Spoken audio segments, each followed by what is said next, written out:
도널드 트럼프 전 대통령이 2021년 1월 6일 의회 사태에 일정 책임이 있으며 그 때문에 대통령 선거에 입후보할 수 없다는 판결이 콜로라도주 대법원에서 나왔습니다. 그렇다면 정말 트럼프 대통령이 투표용지에서 이름을 빼야 하는 것인지 확인해드리겠습니다. 국제정치학 박사로 한국 보수주의자들의 큰 영향력을 끼치고 있는 이춘근 박사가 어제 애틀랜타 한인회관에서 강연회를 가졌습니다. 뉴스앤포스트가 강연회 이전에 이 박사와 단독 인터뷰를 가졌습니다. 세관 국경보호국이 불법 이민자 체포와 관리를 위해 인력을 재배치하면서 텍사스주의 일부 지역 철도 운행을 폐쇄해 논란이 일어나고 있습니다. 케탄지 브라운 잭슨 연방 대법관이 남편의 소득에 대한 전체 정보를 공개하지 않고 자신의 대법원 진출을 기념하는 의회 도서관 행사에 기부한 개인 기부금 내역을 공개하지 않았다면서 윤리위원회에 고발당했습니다. 전 세계 한류 문화 확산의 전초기지 역할을 하고 있는 각 지역 한인회가 반드시 알아야 할 사항을 종합한 책자 한인회 운영 도우미가 발간됐습니다. 연방정부에서 북한 비핵화 협상을 비롯해 북한 문제를 전담하는 국무부 대북정책특별대표 자리가 2년 7개월 만에 공석이 될 전망입니다. 어제 오후 ABC 방송의 필라델피아 지역 채널 소속 취재용 헬기가 추락해 헬기 조종사와 함께 타고 있던 사진사 등 2명이 사망했습니다. 애플페이와 카드 등 아이폰을 이용한 애플의 결제 기능이 오늘 일시적으로 장애를 겪었습니다. 애플 측에서는 장애가 복구됐다고 밝혔습니다만 장애 원인에 대해서는 공개하지 않고 있습니다. 부동산 중개인 협회가 오늘 발표한 바에 따르면 11월 미국 기존 주택 매매 건수는 382만 건으로 전달에 비해서 0.8%포인트 올랐습니다. 하지만 전년에 비해서는 7.7% 감소한 수치입니다. 미쉬 화장품 연말 특별 세일!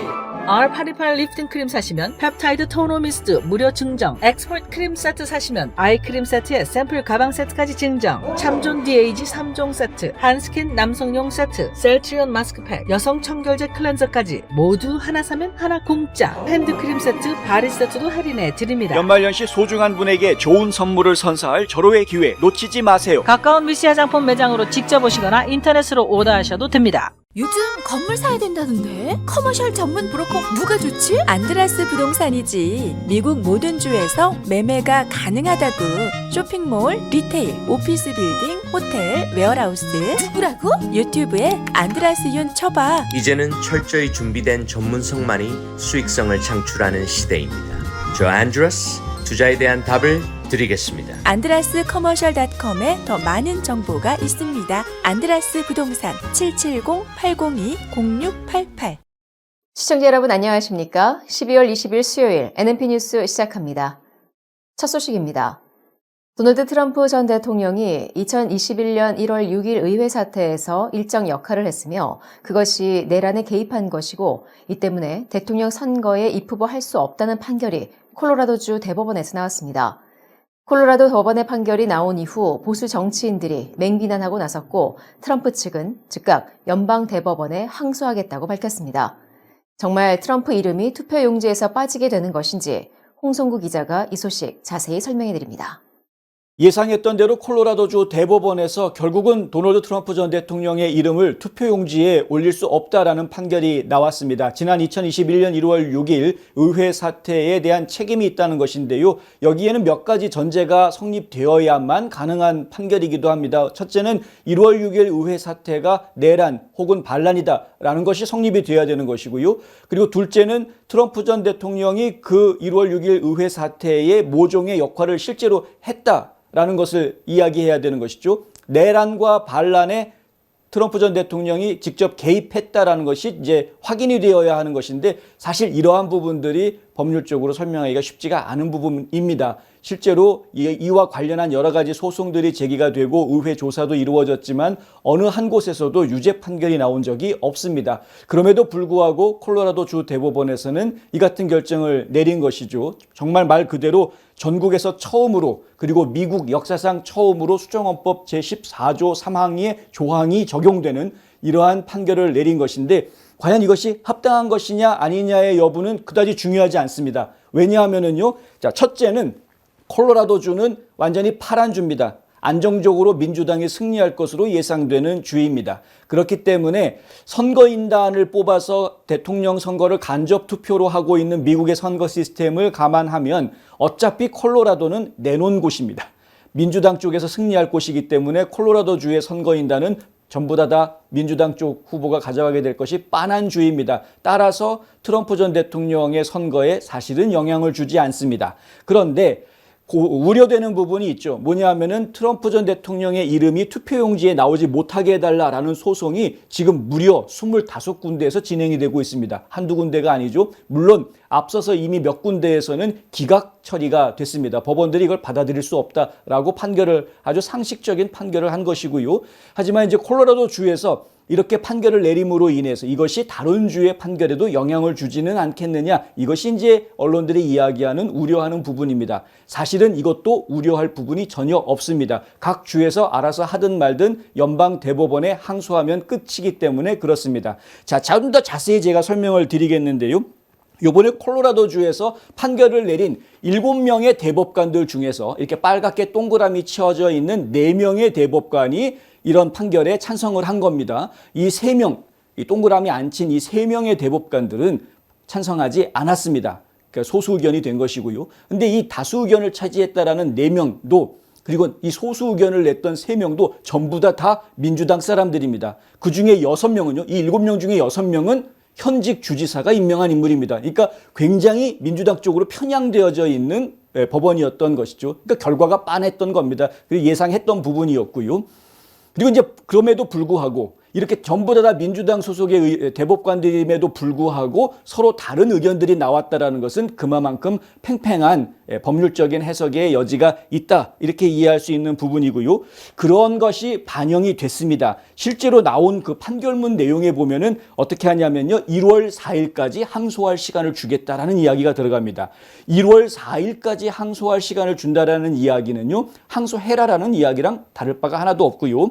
항소를 하게 되면 그러면 본인들이 내린 판결이 집행이 안 된다는 것을 의미합니다.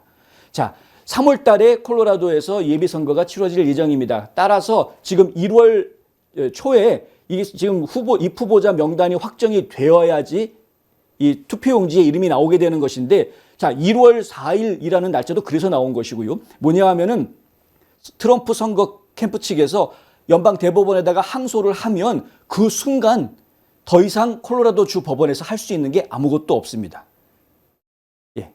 이미 콜로라도 주에서는 내년 1월 초에는 후보자 명단을 마감을 할 수밖에 없는 상황이고요. 그럼 법원에서 트럼프 이름 빼라라는 결정이 나온다고 하더라도 이미 때가 늦은 상황, 이미 인쇄가 돼서 나올 수밖에 없는 그런 상황이 됩니다. 현실적으로. 그러니까 바꿔서 이야기하면은 콜로라도주 대법원에서 나온 이번 판결은 실질적으로 줄 수 있는 영향이 사실상 거의 없다. 그런데 이것을 가지고 우려하는 부분이 발생할 수밖에 없는 것은 아까 말씀드린 대로 영향력입니다. 다른 사람들한테 끼치는 영향, 그 영향을 어떻게 키우느냐? 언론들이 키우겠죠. 좌익 언론들은 이 뉴스를 가지고 엄청나게 확대 재생산합니다. 이 뉴스가 확대 재생산되는 과정 중에 밑바닥에 깔리는 논조는 바로 이겁니다. 트럼프가 반란 주동자다라는 겁니다. 트럼프를 반란 주동자로 이야기하고 내란에 개입했던 사람으로 그냥 아예 못을 박아버리는 거죠. 기사들을 보고 혹은 방송을 보고 하는 모든 시청자들의 청취자들이 전부 다 트럼프가 반란을 일으킨 게 맞다라고 자꾸 머릿속에 각인하게 만들려고 하는 고도의 정치 공작이다, 이렇게 이야기할 수 있는 겁니다. 그래서 이 판결이 나오자마자 이 판결이 아무 의미 없다라는 걸 많은 사람들이 알고 있었습니다만은 이 판결이 나오고 나서 곧바로 보수주의자들, 보수 정치인들, 보수 단체들이 다 들고 일어나가지고 아주 맹공격을 퍼붓는 이유가 바로 이것 때문입니다. 아주 몹쓸 짓을 했다라는 거죠. 이거야말로 정치적인 선거 개입이다라고 이야기하는 겁니다. 선거 개입, election interference라는 단어를 쓰는 사람들이 굉장히 많습니다. 지금 이 사태에 관련해서는요. 왜냐하면 이것은 선거 결과에 영향을 주기 위해서 이런 짓을 하는 것이다. 콜로라도 주 하나의 주만 놓고 이야기하면 아무도 신경 안 쓸 텐데요. 어차피 민주당이 이길 곳이니까. 그런데 이것이 지금 다른 전국에 있는 주들한테 영향을 주게 되고 언론들이 이거를 확대 재생산하면서 국민들의 브레인워시 할 수 있는, 세뇌시킬 수 있는 도구로 사용될 수 있기 때문에 이거는 분명한 정치 개입이다라는 비판이 지금 나오고 있는 이런 상황입니다. 도널드 트럼프 전 대통령의 지금 재선 선거 캠프에서 대변인을 맡고 있는 스티븐 청이 이렇게 성명서를 냈는데요. 성명서에 보면 이런 말이 나옵니다. 콜로라도 유권자들은 자신이 선택한 후보에게 투표할 권리가 있다. 민주당 지도자들은 트럼프 대통령이 여론조사에서 축적한 점점 더 우세한 선두에 대해 편집증에 빠져 있다. 그렇죠? 지금 바이든 대통령은 점점점 지지율이 떨어지는데 트럼프 전 대통령은 계속해서 지지율이 올라가고 있고 여론조사 하면 할수록 이제는 좌익단체에서 실시한 여론조사에서도 오차 범위 밖으로 트럼프가 이기고 있는 모습들이 자꾸 나오고 있는 이러한 상황에 가니까 민주당 사람들 지금 패닉에 빠져 있는 이런 상황이다라는 거죠. 그들은 실패한 바이든 대통령에 대한 믿음을 잃었고 이제 미국 유권자들이 내년 11월에 그를 대통령직에서 쫓아내는 것을 막기 위해 할 수 있는 모든 일을 하고 있다. 심지어는 이렇게까지 하고 있다라는 거죠. 법관으로서의 양심을 지금 다 버린 거나 마찬가지입니다. 자, 왜 이렇게 법관으로서의 양심을 버렸다라고까지 제가 지적을 하느냐? 과거에 트럼프 전 대통령 시절에 백악관 변호사를 맡았던 타이 캅이라는 분이 있습니다. 이 타이 캅 변호사가 이런 말을 합니다. 연방 대법원에서 결국 이것에 대해 판결을 내린다면 9대0 만장일치가 나온다는 이야기죠. 만장일치 판결로 콜로라도 대법원의 판결을 뒤집을 것이다.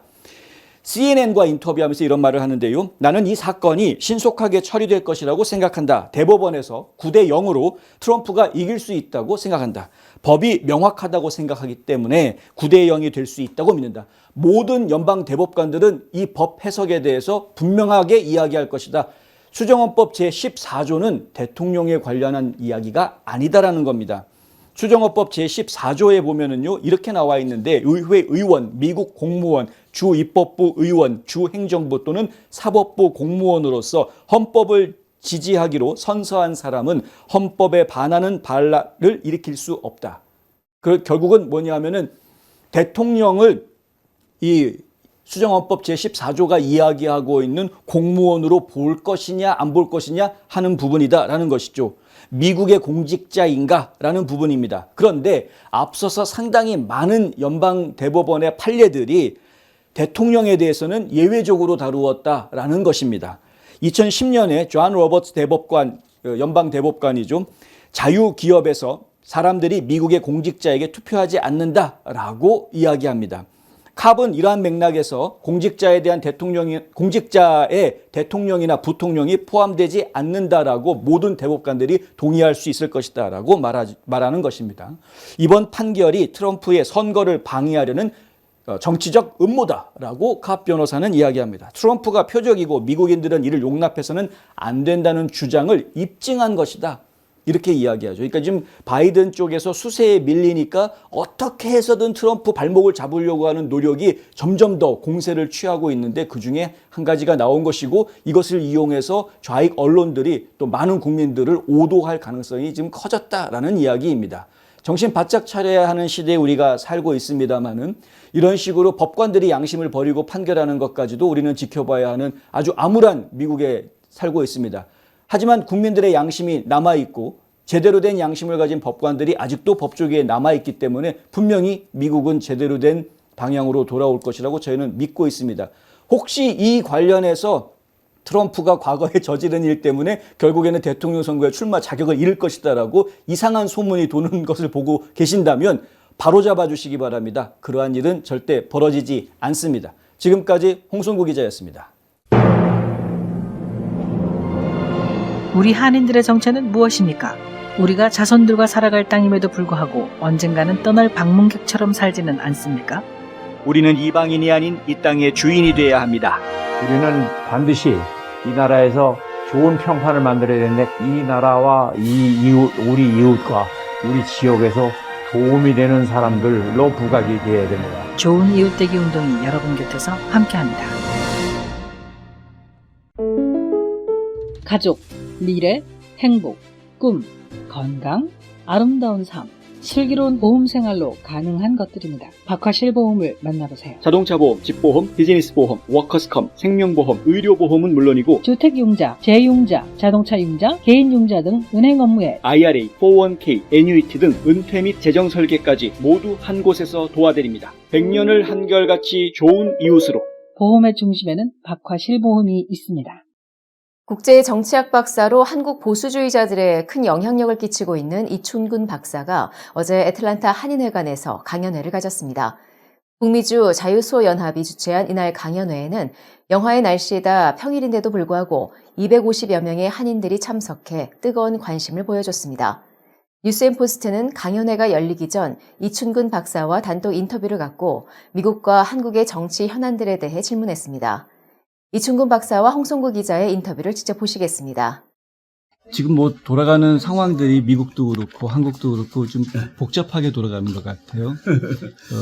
전체적으로 지금 제대로 된 방향으로 가고 있는 것 같으신지를 여쭤보고 싶습니다. 그러니까 정치 쪽으로. 네, 이제 뭐 정치적으로. 네. 지금 뭐 미국도 지금 미국은 헤매고 있는 것 같습니다. 지금 보니까. 네.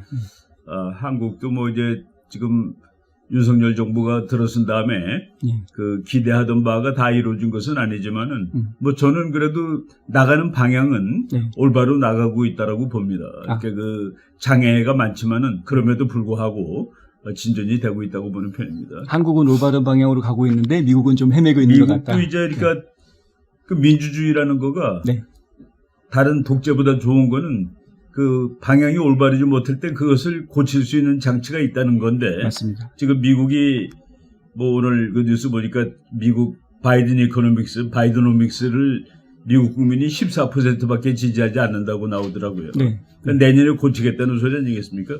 네. 이미 지금 고쳐지고 있는 징조들이 여기서 나오고 그러니까 있죠. 이제 그게 뭐 역시 민주사회는 붕괴되기보다는 개선이 되는 방향으로 결국은 다 나갑니다. 당장은 문제가 있다 하더라도. 그게 중국 같으면은 그게 안 되거든요. 북한도 안 되고. 많은 분들이 트럼프가 재선되면 안 좋아질 것 같다. 한반도 입장에서는 좀 어려울 거다라는 얘기를 하시는 것 같아요. 동의하시나요? 그게 이제 잘못된 견해죠.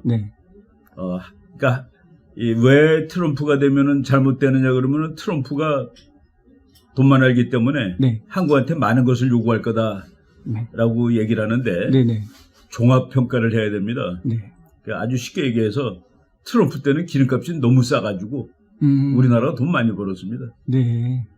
트럼프가 뭐 방위비 뭐 1조 내라고 그러는데 우리가 바이든 시대하고 트럼프 시대 때 기름값 비교해 보면은 그 1조는 열흘 동안 돈 절약된 것도 안 됩니다. 따지고 보면은 뭐 무리한 청구서를 내민 게 아니었다. 그렇죠. 이제 트럼프가 한국 사람 기름값을 싸게 해주기 위해서 노력한 건 아니에요. 종합 평가를 했을 때 트럼프 시대 때는 기름값이 너무 쌌기 때문에. 알겠습니다.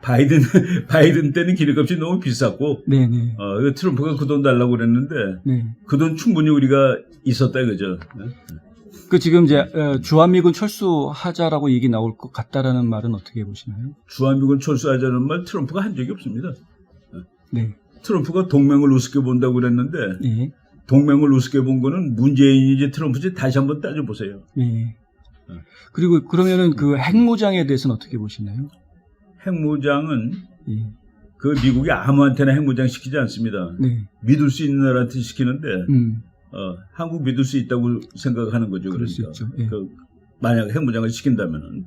만약에 핵무장을 하게 되면은 북한을 핵 보유국으로 인정해 준다라는 전제가 깔리는 거 아닌가요? 그렇겠죠. 그러면은 이거 어차피 안 할 거니까. 그러니까 전쟁 억제력을 너희 상대로 하여금 전쟁 억제를 하게 하겠다는 그런 뜻이 되는 거죠. 그럼 핵 군축에 들어가게 되는 건가요? 남북 사이에서? 둘이 핵 만들면 핵 군축 못 들어갑니다. 누구든지 간에. 저는 뭐 안 된다고 봅니다. 핵 군축은 불가능하다. 그렇게 되면 핵 가지고 협상하는 것 자체가 불가능해지는 거고요. 안 되죠. 그래도 가능성이 있나요? 아니, 그러니까 남북한의 핵 협상 그러니까 북한과의 협상은 아무것도 성공하는 거가 없습니다. 0입니다. 앞으로도 없을 것이다. 없고. 북한이란 나라가 없어지면은 이제 있겠죠. 그러면 북한이란 나라가 없어지지 않고선 이 문제는 해결되지 않는다고 보시는 거예요? 왜 해결되지 않는다고 보냐면은 북한의 궁극적인 목적은 한반도 전체를 북한으로 만드는 겁니다. 그 대전제가 있는데 어떤 협상이 있겠습니까? 그러니까 북한하고 말을 통해서 해결하는 방법은 우리가 너 밑으로 들어가겠다는 거고 딱 한 가지 방법이 있습니다. 우리가 수도를 평양으로 삼고 애국가를 니네 나라 노래로 삼고 깃발을 너네 거로 쓰는 통일을 하겠다 그러면 그렇게 우리가 결정하면 평화적으로 통일될 수 있습니다. 아, 그러면 박사님께서는 이제 뭐 연방제라든가 뭐 그러니까 통일을 위해서 수만 페이지의 글이 더 써졌는데 네네. 통일에 한 발자국도 가까이 간 적이 실제로 없습니다. 간 적이 없죠. 네. 앞으로도 그럴 것이다. 그러니까 저는 그 한반도의 경우, 네. 그러니까 적성 국가의 경우, 성격이 다른 적성 국가의 경우 말로 이루어진 적이 아무것도 없습니다. 지구 역사 전체에 없습니다. 인류 역사에 없었다. 인류 역사에 그런 건 없습니다. 예. 그 지금 나토처럼 태평양 쪽에도 뭔가 좀 조약기구를 만들자 이런 얘기에 대해서는 어떻게 보시나요? 그러니까 태평양에 집단안보를 만들어야 되는데 네. 그게 이제 중국을 상대로 하는 거라면 만들어질 수가 있어요. 네. 중국은 전부 다 두려워하는 나라이기 때문에. 아, 네. 가능성이 있다고 보시는 거예요? 지금 현재 가능성이 조금 있죠. 네. 아, 그럼 미국 정권이 트럼프로 바뀌어도 가능성이 있을까요?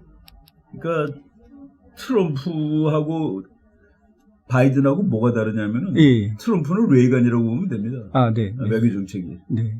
레이건 때문에 한국 별로 이렇게 문제 있지 않았거든요. 예, 사실 신경을 너무 안 썼던 거 아니에요. 그러니까 왜 한미 동맹이 그 동안에 문제 있었느냐? 트럼프 대통령 때 네. 한국에 문재인 정부가 있어서 문제가 있었던 겁니다. 그 한미 동맹 자체가 중요하지 않다고 생각하는. 네. 근데 자꾸 우리는 문제를 미국의 그 원인이 있었다고 보는 거예요. 네네. 잘 알겠습니다. 지금 이제 미국에 있는 많은 동포들이요. 사실 뉴스를 다 한국어로 된 뉴스를 접하다 보니까 한국 언론의 영향권 하에 있다고 봐요. 한국 언론은 전부 CNN 베끼는 겁니다. 아, 네. 동포들한테 지금 그런 점에서 한 말씀 좀 마지막으로 부탁 좀 드리겠습니다. 그러니까 이제 객관적으로 볼 수 있는 눈을 길러야 됩니다. 네. 미국 뉴스도 이거는 뉴스가 틀렸다는 걸 판단할 수 있어야 되는데 예를 들어서 우리나라 신문에 요번에 이제 하마스 이스라엘 전쟁을 한번 보세요. 네. 단 한 명의 특파원도 우리는 거의 가 있지 않잖아요. 네. 그러니까 우리 한글로 된 거는 단 한 명의 특파원도 가 있지 않는 하마스 이스라엘 기사를 보는 겁니다. 그러니까 이제 제대로 된 걸 찾아볼 수 있어야 되죠. 네. 잘 알겠습니다. 혹시 당부의 말씀 해주실 거 있으신가요? 동포들한테?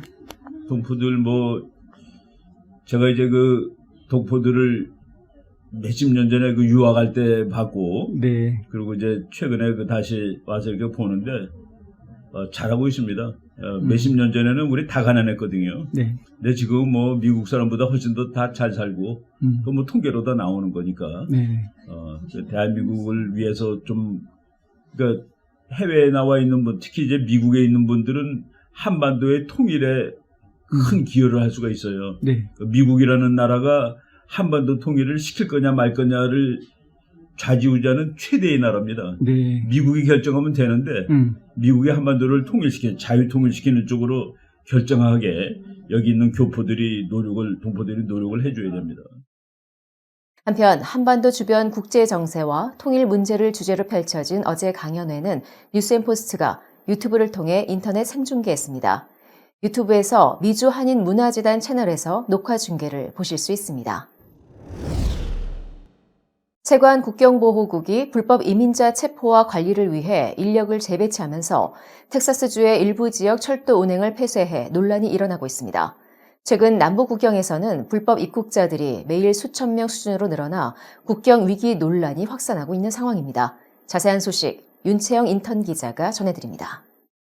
불법 이민이 급증하자 미국 멕시코 국경의 주요 철도를 폐쇄하는 바이든 행정부의 움직임이 운송 기업들을 혼란에 빠뜨리고 있습니다. 미국 세관 국경보호국에 따르면 텍사스주 이글패스와 엘파소를 통해 남부 국경을 가로지르는 주요 철도 운송로 건널목이 이민자를 체포, 관리하는 미국 국경순찰대 인력을 재배치하기 위해 폐쇄되었습니다. 이 철도를 이용하는 회사들은 심각한 영향을 받게 되자 철도 재개를 주장하고 있습니다. 유니온 퍼시픽의 데이터를 인용한 더 로드스타는 월요일 현재 1만 대의 철도 차량이 철도 전역에서 멈춰섰고 국경 폐쇄로 인해 매일 60편 이상의 열차 예약을 금지해야 했다고 보도했습니다. 미국 철도협회 회장 겸 CEO인 이안 제프리스는 월요일 성명에서 양국 간 건널목을 재개하고 철도 서비스를 복구해야 할 시급성은 아무리 강조해도 지나치지 않는다고 말했습니다. 그는 국경이 폐쇄된 상태에서는 매일 국경 양쪽의 운행에 걸쳐 연쇄적인 지연이 발생해 고객, 궁극적으로 소비자에게 영향을 미친다고 덧붙였습니다. 제프리는 성명에서 미국 철도협회 유니온 퍼시픽 BNSF는 본 사태에 가장 큰 영향을 받는 운송사로 이 철도에서 하루 24시간 사업을 운영하고 이 철도에 크게 의존한다고 말했습니다. 유니온 퍼시픽은 이 새 철도를 통해 해외 사업 중 약 45%를 운영하고 있고 생산품을 운송할 효과적인 대안이 없는 상황이라고 설명했습니다. 유니온 퍼시픽은 웹사이트에 성명을 올려 다른 4곳의 관문에는 경로를 변경할 만큼 충분한 수용력이 없다며 이 폐쇄가 장기화될수록 국경 간 무역은 지속되기 어려워진다고 전했습니다. 이 회사들에 따르면 소비재 및 농산물, 화학제품, 자동차 부품 및 완성차, 식음료 제품, 시멘트 및 금속과 같은 산업 원자재 등 상품의 운송은 심각한 영향을 받습니다.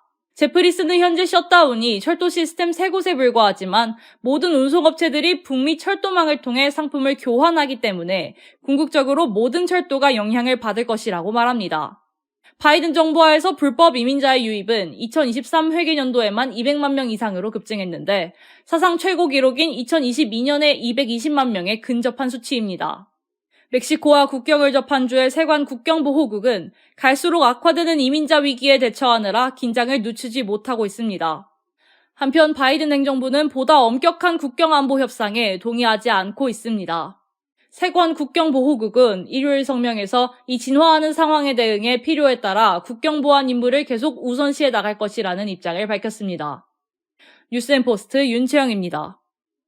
상안검, 하안검을 아시나요? 안과에서 성형수술을 한다는 사실도 아셨나요? 그렇습니다. 미국과 한국의 유명 의대 및 병원에서 최신 기술을 섭렵하고 돌아온 닥터 줄리아 강이 존스 크릭의 졸리 성형 안과를 오픈했습니다. 다양한 보톡스 주사와 필러 시술, 그리고 명품 치료기를 통해 여러분의 피부에도 생기를 불어넣어 드립니다. 전문 의사가 직접 시술에 믿고 안심할 수 있는 졸리 성형 안과. 지금 상담 받으세요. 770-629-0600 화장품 백화점 미쓰이 화장품 인터넷 주문도 가능합니다. 고객의 꿈을 실현하는 은행 메트로시티은행. 한 곳에서 시작되는 안정된 미래 선의너 보험. 뉴스앤포스트는 페이스북, 유튜브, 카카오톡, 트위터 등 다양한 플랫폼으로 컨텐츠를 전달하고 홍보 효과를 극대화해드립니다. 다음 소식입니다. 개탄지 브라운 잭슨 연방 대법관이 남편의 소득에 대한 전체 정보를 공개하지 않고 자신의 대법원 진출을 기념하는 의회 도서관 행사에 기부한 사적 기부금 내역을 공개하지 않았다며 윤리위원회에 고발당했다고 뉴스맥스가 오늘 보도했습니다. 보수 성향의 싱크탱크인 미국 갱신센터를 통해 제기된 이 고소는 재정 공개 문제가 연방법 위반이며 지난해 조 바이든 대통령에 의해 지명된 잭슨에게 향후 사퇴 문제를 일으킬 수 있다고 주장하고 있습니다.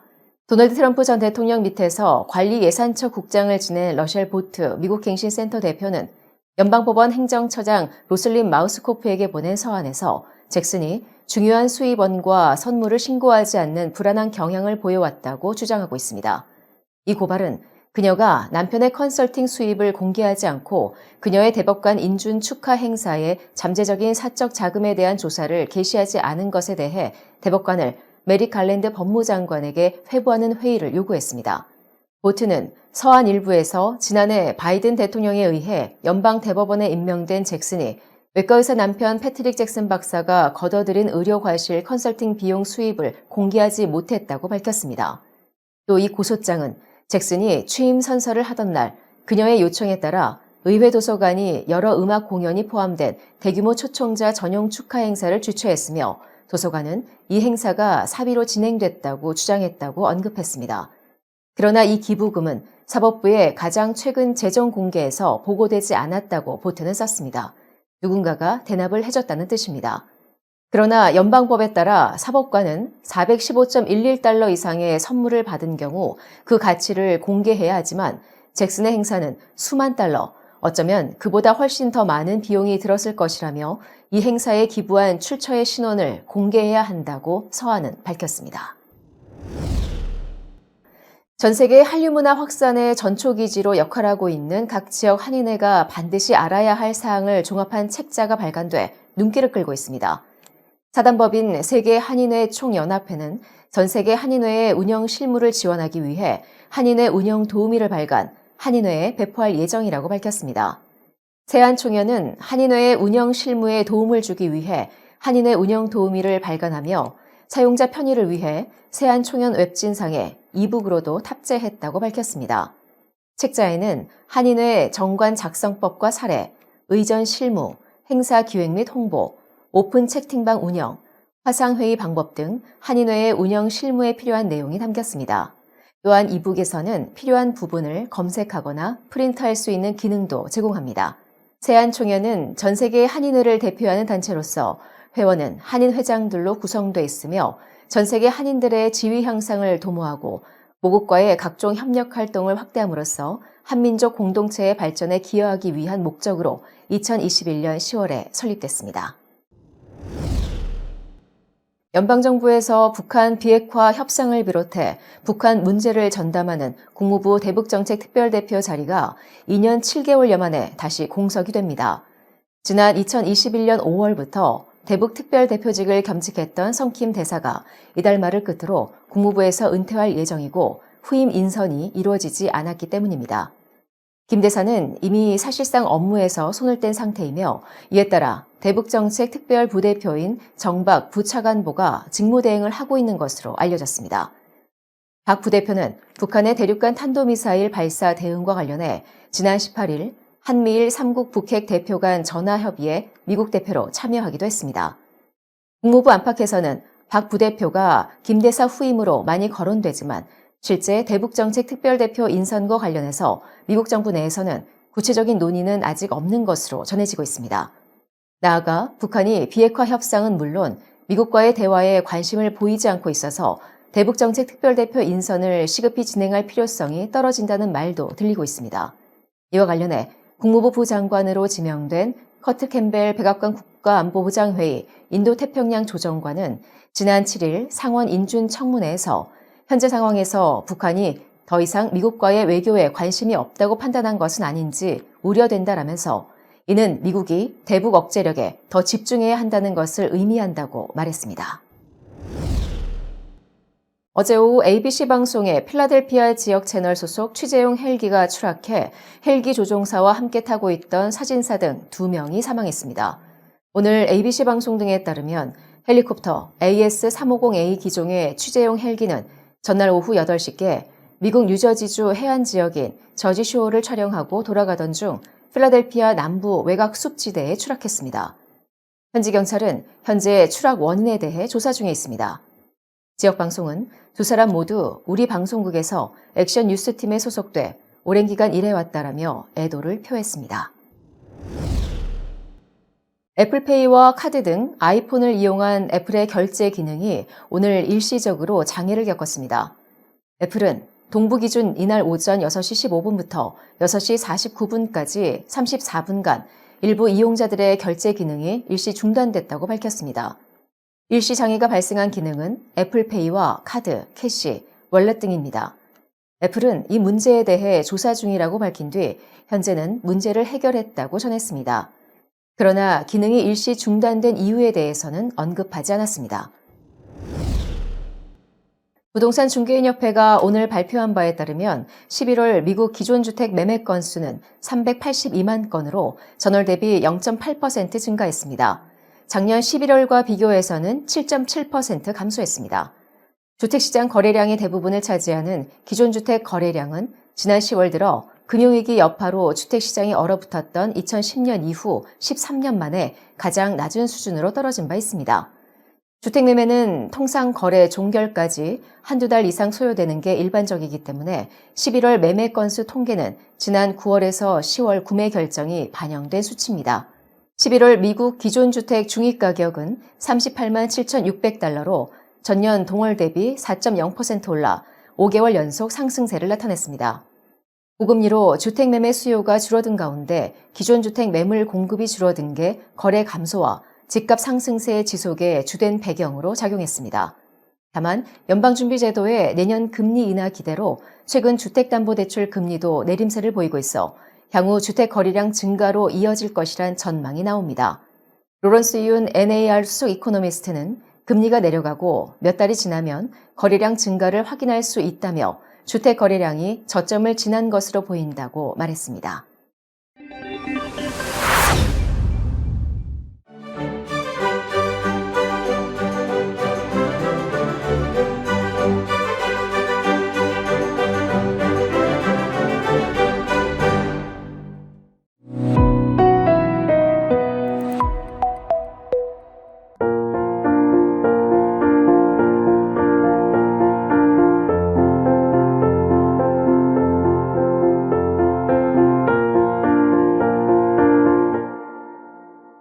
이상으로 12월 20일 수요일 NNP 뉴스를 모두 마칩니다. 시청해주신 여러분 고맙습니다.